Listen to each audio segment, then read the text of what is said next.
Well, let me open by telling you that I turned 21 in the year 1969. I report this not to either brag or complain about how old I am, but to make the point that I came of age in the 1960s. That decade yielded the greatest successes of the civil rights movement.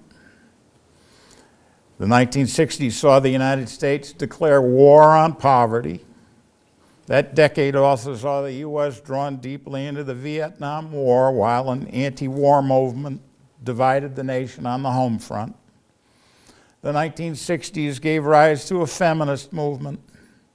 The decade gave rise to a so-called counterculture that appeared to worship a trinity of sex and drugs and rock and roll, but also yielded new interest in Eastern philosophies, macrobiotic diets, communal living, and the like. With all these swirling social, political, and cultural force movements going on around me, I formed the opinion that the 1960s had to have been the most exciting time to be alive ever. Fast forward to late in the year 2013. In anticipation of the 100th anniversary of cityhood, which Attleboro has been celebrating this year, Mike Kirby, the editor of the Sun-Chronicle newspaper, asked me if I would research the question of how the old town of Attleboro became the new city of Attleboro. I took the assignment gleefully, thinking that after spending 40 years as an editor and reporter with the Sun-Chronicle, I already knew this story. But I set off on a rather long research project in which the first thing I learned was that the way I knew the story was pretty much all wrong. This also shook to its roots my opinion that the 1960s were the most exciting time to live through. They were certainly rivaled by the excitement of the 19-teens. In Attleboro, a focal point of this excitement is a drive to convert the town to a city form of government. While I can't say exactly where the epicenter of this excitement was, I am absolutely sure that you were sitting somewhere close to it. By way of explaining that, let me take you back exactly 100 years to November 20th, 1914. At that time, this building is known as the Attleboro Refinery. It's a key component of the local jewelry industry, which has been booming and has spurred a 40% surge in Attleboro's population from 1900 to 1910, underpinning the campaign for a more streamlined form of government. Arguments for and against the city charter have been aired out by town meeting, which meets only a few hundred feet from here in Armory Hall, now the Attleboro Recreation Center, and which was the subject of a talk given fairly recently to the Preservation Society by Dennis Walsh, the Attleboro Recreation Director. Town Hall is in rented quarters above a bank on Park Street at Railroad Avenue. That's a fairly long 1.5 block walk from here. That's also where charter questions went to die. 3 pro-cityhood articles were passed by town meeting in 1912 and 1913 and given support in a December 1913 referendum. The Board of Selectmen chose to do nothing with any of these votes. But by November, this cycle has been broken. 2 weeks ago, that's in our imaginations, in real time, 100 years and 2 weeks ago. On the first Tuesday in November in 1914, local voters faced a yes or no referendum on whether to adopt a city charter, which by then had been approved by the legislature and governor. The election draws the second largest turnout ever in the history of Attleboro voting. Far and away the largest number of votes are cast at the Union Street voting booth. I don't know exactly where it was, but it had to be quite near here. I think really it was over by where Flowers by the station is now, but I'm not sure that it could have been where the parking lot is. This block changed a lot in the centuries. But the cityhood question passes handily. Up until now, campaigns for mayor and city council have been put on hold, officially anyway, pending the charter vote. But now that the referendum is passed, the campaigns are in full swing. People walking to, from, or near this building 100 years ago tonight almost certainly encountered a street corner rally for mayoral candidate Harold Sweet or James Leadham, or for one of the 30 candidates for city council. They doubtless also heard the noise of political rallies going on in one or another of the many social halls in the downtown area. Town Hall is busy too.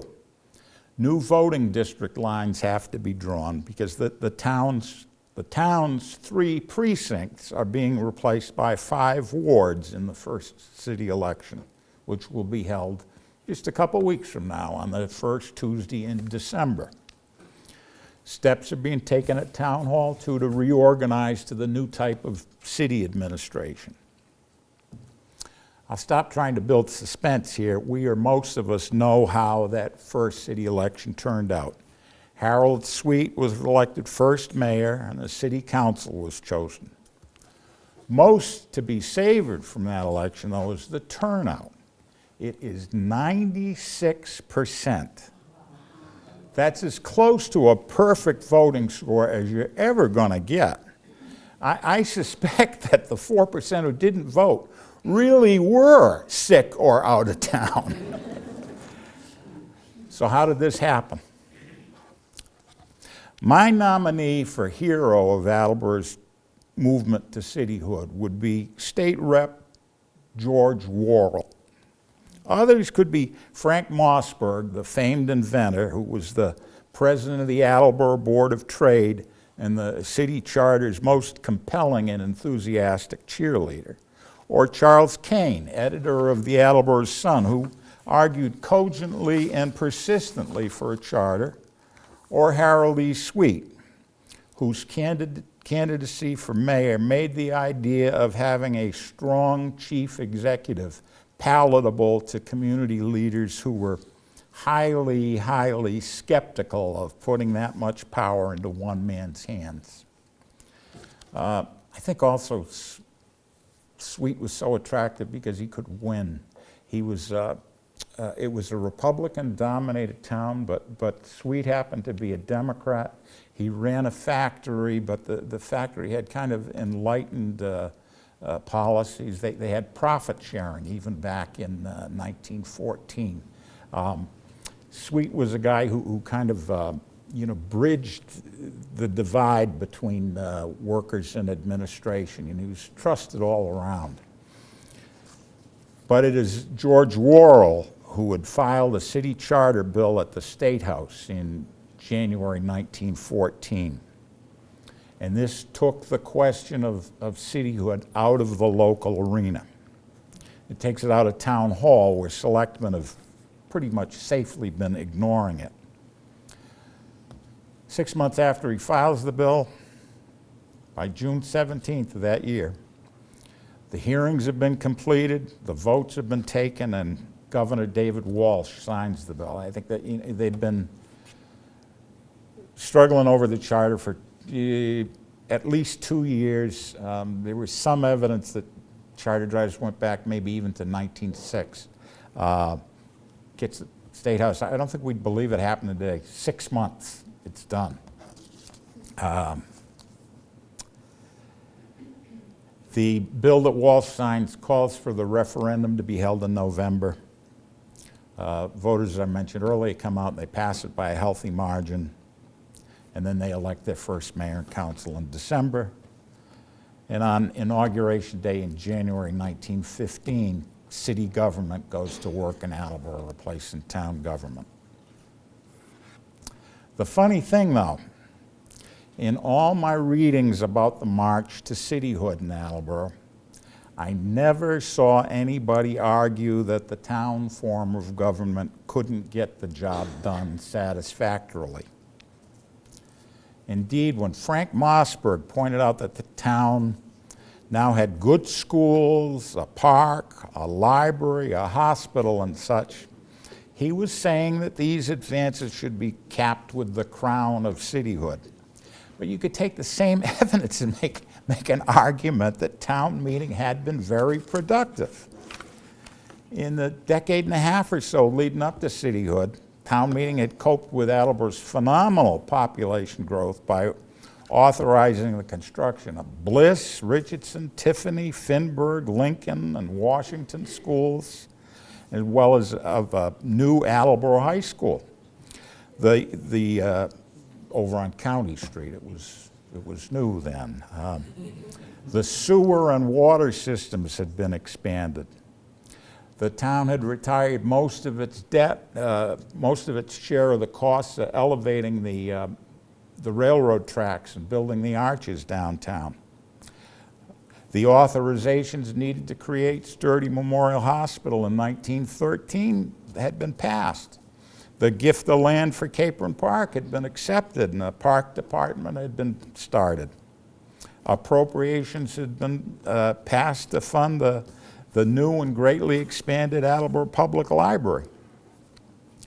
The last years of township may have been the most productive time in Attleboro's municipal history.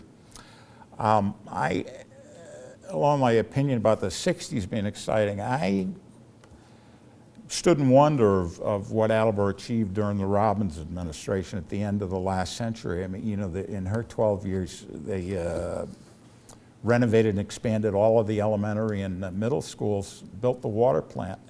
But it seems to me that those last years of the town actually did a bit more than that. So why were many community leaders eager to change to city government? If I had the time to research clippings from 1894, 1896, 1903, and whenever else, I think it would bear out my hunch that most of all, if not all, the votes to build new schools and such were what sports fans might call ugly wins.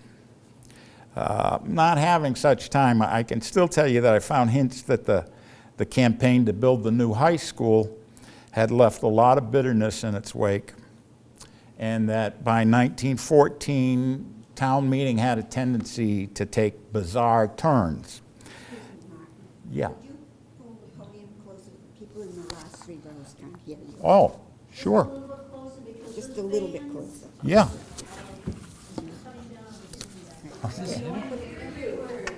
Oh, yeah. Oh, okay. Oh, hi, Ray.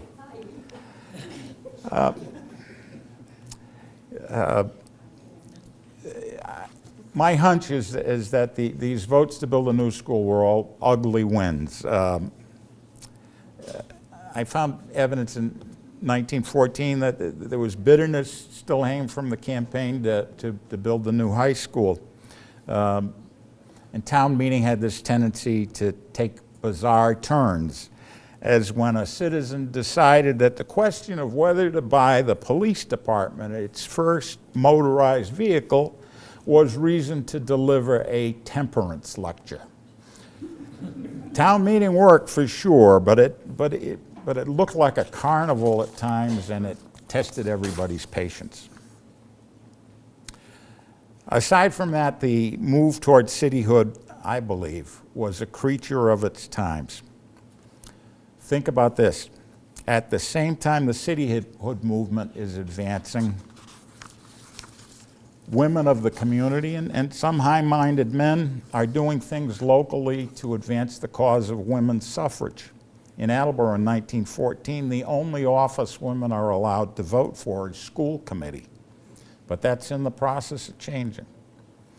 The Women's Christian Temperance Union, which is set upon wiping out the social ills caused by demon rum, has an active local chapter and a record of success on ballot and town meeting questions designed to keep Attleboro dry.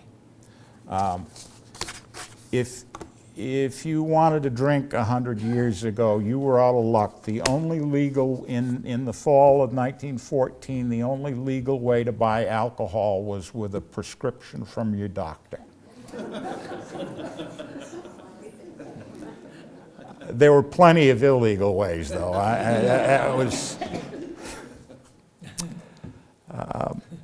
Residents are carefully watching the news of the Mexican Revolution and the saber rattling and raids along the U.S.-Mexico border. They're wondering if that means that Company 1, the local National Guard detachment, will be called up. They're also watching the buildup in Europe toward the Great War. Though in 1914, most of them are surely convinced that the United States will toe its isolationist line and have no part of that European war. And a lot of thought is being given locally to charitable works through which Attleboro might be able to assist its less fortunate citizens. I draw that assumption mainly from First Mayor Harold Sweet's call in his first inaugural address for formation of a municipal charitable bureau, but also from a belief that local residents are sharing the new interest in prevention of cruelty to children and to animals, in child labor laws and public welfare. The year 1914 was a peak year of the progressive movement in American history. I cannot say that Attleboro was squarely in the progressive column, not when the Republican candidate William Howard Taft outpolled progressive Teddy Roosevelt in the 1912 presidential election here. And even on the city charter question, the proposal favored by the local progressive leader did not carry. He was Walter Briggs. Some of you may remember him as Judge Briggs, the marrying judge who officiated at many a ceremony held at the Rose Garden in Capron Park across the street from his home on County Street. I got to meet him through microfilmed 1914 editions of the Attleboro Sun as an idealistic young attorney. His plan to govern Attleboro with a 5-member city council and an appointed city manager did not resonate with the lawmakers on Beacon Hill. But the progressive movement in the nation was surely conducive to the cityhood movement in Attleboro. The prevailing mindset was that problems could be solved and that we have a duty to come up with solutions.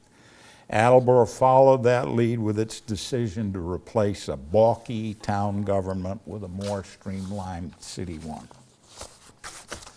So how do you relate my 1960s against their 19-teens on the question of the most exciting time to live in?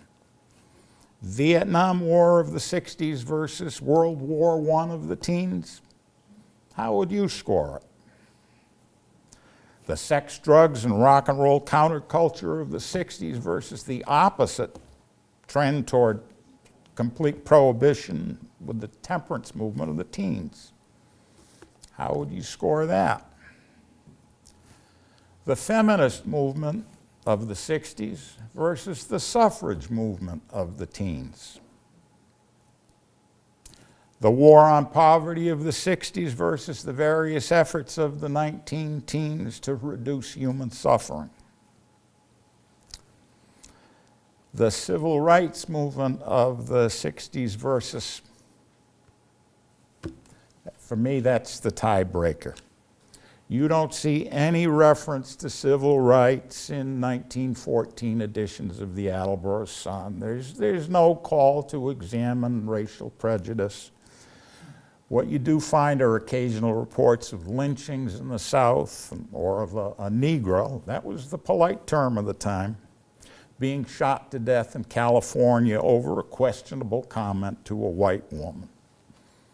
For me, that's the tiebreaker. I'll take the 60s. But I'll also admit that at least a couple of examples that I've given point up the fact that this division of the past into years and decades is mostly an abstraction It's a convenience that makes manageable a study of history that would otherwise be too dizzying. That suffrage movement of the teens made possible the feminist movement of the 60s. Those lynching headlines of the teens bore witness to the abominable conditions that, too slowly to be sure, led to the civil rights movement of the 60s. History is all of one piece. But that sets us free, I think, to declare that whichever decade we came of age in was the most exciting time to live in, ever. But I do hope that we can all leave here tonight feeling at least some little bit of the energy that prevailed in the neighborhood around us in 1914, the charter year for Attleboro. Thank you.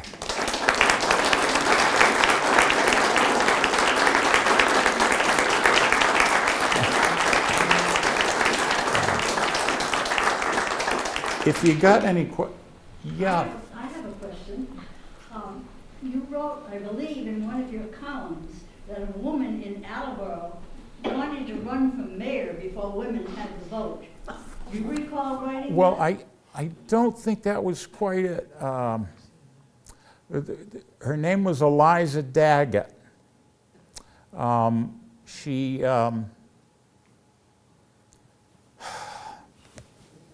I think she ran after 1920. Oh, yeah, she ran in the election in which Sweeney was elected mayor of Attleboro. Sweeney would drive her. She lived in the building that he owned, the Atherton's building, and he would drive her to the campaign rallies. They got along great. She married into the Attleboro Daggett family. Her other claim to fame is that, and I can't remember this as sharply as I want, is that she was also the first woman to serve as a scorer for a professional baseball team. She was originally from the Midwest, and that may have been after she left Attleboro, but she was the official scorer, but she didn't sit in the dugout, as I remember. She'd be up in the stands. Well, you mentioned feminists, and so I thought Yeah. you remember about her. Yeah, Eliza Daggett. Anything else? Yeah, There Ray. used to be a plaque behind that building next to the railroad track, talking about how many hundreds were inducted into the Civil War from Attleboro. Yeah. Do you remember that plaque? Somebody just took that and thought it'd be a good antique. But it was, well, right where the Chronicle is. Yeah, I think it was Union Hall. That's upstairs over the old. Right. Can you comment at all on what happened to the boys from Attleboro who gathered there and I guess got on the railroad trains going to? No, I can't I haven't looked at that at all. It'd be complicated. But 1860s, I think the main rallying place for Attleboro troops for the Civil War, I think was Baptist Common in North Attleboro. So they were one Attleboro and North Attleboro are one community up until 1887, I think it was. They actually left there. Right. Yeah, they might have taken the train down here, but Yeah. Yeah, I just don't know about how that they one. fared.